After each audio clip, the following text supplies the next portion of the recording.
नमस्कार मैत्रिणींनो, श्री स्वामी समर्थ। थंबनेलवरून तुम्हाला कळलंच असेल की आज आपण लसूणी मेथी बनवणार आहोत। सध्या मेथी ही ताजी, टवटवीत आणि फ्रेश मिळत आहे। ही लसूणी मेथी बनवणे अगदी सोपी आहे। मी 3 स्टेपमध्ये ही सर्व रेसिपी सांगितलेली आहे, त्यामुळे व्हिडिओ स्किप न करता शेवटपर्यंत नक्की बघा, म्हणजेच तुम्हाला ही रेसिपी करायला अगदी सोपी जाईल। चला तर मग सर्वात पहिली स्टेप जी आहे ती आहे, इथं मी एक जुडी मेथी घेतलेली आहे। ती निवडून तिला स्वच्छ पाण्याने धुवून कोरडी करून घेतली। मेथी कोरडी झाल्यानंतर तिला आपल्याला अगदी बारीक बारीक चिरून घ्यायची आहे। बघा, अशा प्रकारे आपल्याला मेथी ही बारीक चिरून घ्यायची आहे, जेणेकरून यामध्ये ज्या आपण काड्या निवडलेल्या असतात त्या बारीक चिरून जातील आणि खाताना आपल्याला भाजीचे जास्त काड्या लागणार नाही। आता अशाच प्रकारे सर्व मेथी मी ही बारीक चिरून घेतलेली आहे। यासोबतच मी इथे 7 ते 8 लसणाच्या पाकळ्या घेतलेल्या आहे। मेथी आणि लसूण आपल्याला हे तेलामध्ये थोडं परतून घ्यायचं आहे, त्यामुळे कढई घ्यायची, तेल चांगलं तापलं की त्यानंतर लसूण घालून घ्यायचा। लसणाचा हलकासा रंग बदलला की लगेच यामध्ये मेथी घालून घ्यायची आहे। सर्व मेथी ही तेलामध्ये चांगली परतून घ्यायची आहे आणि त्यानंतर हिचा जोपर्यंत सर्व पाणी जात नाही तोपर्यंत मेथी बघा अशा प्रकारे ही आपल्याला तेलामध्ये परतून घ्यायची आहे। मेथी परतल्यानंतर तिला साईडला काढून घ्यायची। आता त्यानंतर आपण स्टेप नंबर 2 बघणार आहोत। 1 चमचा भाजकी डाळ, 1 चमचा पांढरे तीळ आणि 1 चमचा शेंगदाणे घ्यायचे आहे आणि याची सर्वांची आपल्याला एक बारीक पेस्ट वाटून घ्यायची आहे। यानंतर स्टेप नंबर 3 अशी असणार आहे की आता आपल्याला भाजीला फोडणी द्यायची आहे। त्यासाठी मी इथं एक मीडियम साईजचा कांदा, टोमॅटो बारीक चिरून घेतलेला आहे, सोबतच 1 इंचाचं अद्रक बारीक किसून घेतलेला आहे, 2 लाल मिरच्या घेतलेल्या आहे आणि थोडी कोथिंबीर घेतलेली आहे।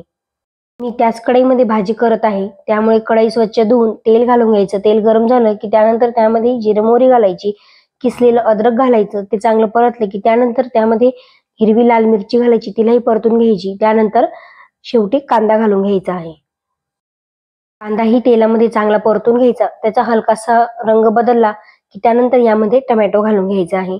टोमॅटो ही ह्या मिश्रणमध्ये चांगला परतून घ्यायचा आहे, म्हणजेच तेलामध्ये छान परतून घ्यायचा आहे। त्यानंतर यामध्ये आपल्याला सुके मसाले घालायचे आहे। सुक्या मसाल्यांमध्ये मी इथं 1 चमचा हळद, 2 चमचे लाल तिखट, 2 चमचे धने पावडर आणि 2 चमचे गरम मसाला घालत आहे। तुमच्याकडे जो गरम मसाला अवेलेबल असेल तो तुम्ही घालू शकता। सोबतच मी इथं 1 चमचा काश्मीरी लाल मिरची घातली आहे, जेणेकरून आपल्या भाजीला रंग हा चांगला येईल।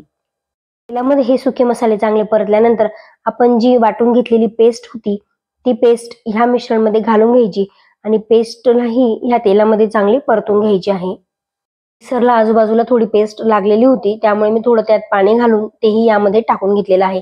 आता भाजी आपल्याला किती ग्रेव्ही करायची आहे किंवा किती घट्ट करायची आहे त्यानुसार याची कन्सिस्टन्सी ऍडजस्ट करून घ्यायची आणि ह्या सर्व मिश्रणला एक चांगली उकळी फुटू द्यायची आहे।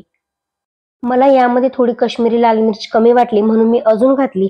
त्यानंतर यामध्ये आपण जी परतून घेतलेली मेथी होती ती सुद्धा घालून घ्यायची आहे आणि हे सर्व मिश्रण थोडं थोडं पाणी घालून हे चांगलं एकजीव करून घ्यायचं आहे।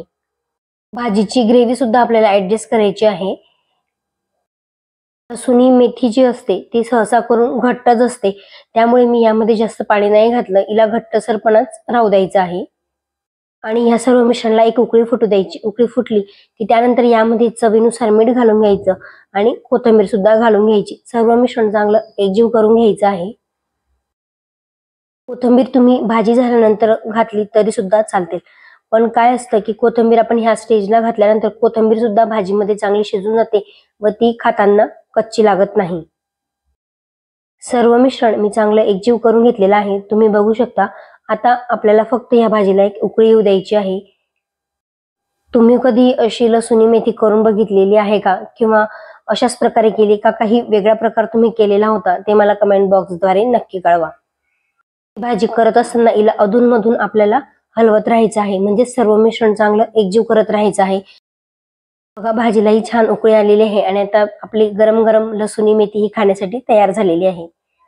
मला मी ही करून दाखवलेली लसूणी मेथीची भाजीची रेसिपी कशी वाटली मला कमेंट बॉक्सद्वारे नक्की कळवा आणि रेसिपी आवडली असेल तर प्लीज व्हिडिओला लाईक नक्की करा, सोबतच तुमचे मित्रमैत्रिणी यांच्यासोबत शेअर करायला सुद्धा विसरू नका। आणि हो, तुम्ही चॅनलवर नवीन असाल, चॅनलला अजून सबस्क्राईब केलं नसेल तर प्लीज चॅनलला सबस्क्राईब नक्की करा. काय मग बसताय ना लसूण मेथी खायला? चला तर मग आता भेटूया अशाच एक नवीन छानशा रेसिपी सोबत.